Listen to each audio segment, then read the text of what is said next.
Selamat datang di podcast Ruang Belajar. Di podcast ini, kita akan berbagi cerita, pengalaman tentang proses belajar, khususnya seputar kurikulum Merdeka. Bersama saya Nurin Herlambang, Ibu Lili, dan juga Pak Wanda.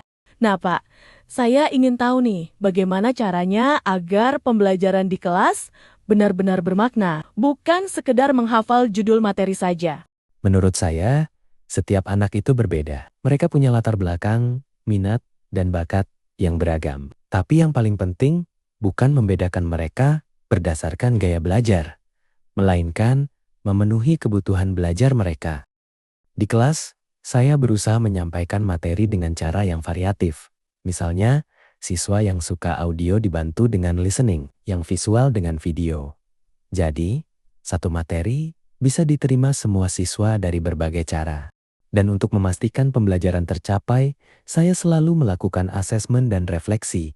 Saya bertanya pada siswa apa yang mereka pelajari, bagian mana yang belum dipahami, dan perkembangan mereka hari ke hari. Baik Pak, apakah ada kendala yang Bapak temui dalam menerapkan metode pembelajaran deep learning di kelas dan bagaimana cara Bapak mengatasinya? Tentu saja ada. Kendala dalam pembelajaran itu tidak bisa dihindari, termasuk saat menerapkan metode deep learning di SMP Negeri 1 Langsa. Salah satu tantangan utamanya berasal dari karakter peserta didik generasi Z. Mereka sangat cepat mendapatkan informasi, tetapi ada juga siswa yang kurang peduli atau belum tertarik untuk memahami materi secara mendalam. Hal ini membuat proses pembelajaran kadang berjalan tidak merata.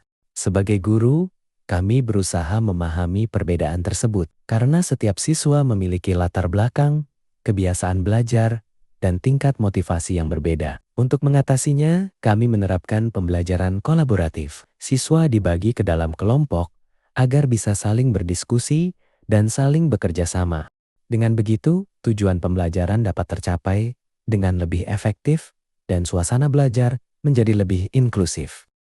Wah, menarik sekali Pak Wanda. Untuk Bu Lili, saya ingin bertanya Bu, apakah peran teknologi dapat membantu Ibu mengimplementasikan pembelajaran di dalam kelas? Teknologi sangat membantu pembelajaran mendalam di kelas karena membuat proses belajar menjadi menarik dan mudah dipahami oleh siswa. Konsep yang saat ini banyak dibahas adalah deep learning. Deep learning bukan hanya sekadar metode mengajar, tetapi menekankan pada pemahaman yang lebih mendalam dalam proses belajar. Pendekatan inilah yang terus kami upayakan untuk diterapkan dalam pembelajaran. Meskipun begitu, pemanfaatan teknologi di kelas memiliki tantangan, terutama aturan penggunaan ponsel.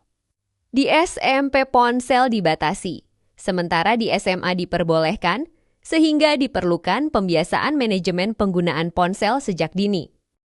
Untuk mengatasinya, pembelajaran memanfaatkan media digital seperti PowerPoint, Quizzes.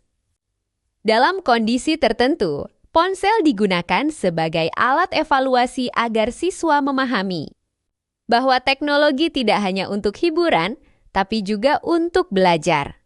Wah, menarik sekali Bu Lili. Baik teman-teman, sebagai penutup obrolan ruang belajar, kita bisa lihat bahwa pembelajaran bermakna tidak hanya ditentukan oleh kurikulum yang digunakan, tapi juga bagaimana guru memfasilitasi proses belajar. Terima kasih sudah menyimak podcast Ruang Belajar. Semoga obrolan hari ini bisa menjadi inspirasi bagi kita semua untuk terus menghadirkan pembelajaran yang lebih bermakna. Sampai jumpa di episode selanjutnya.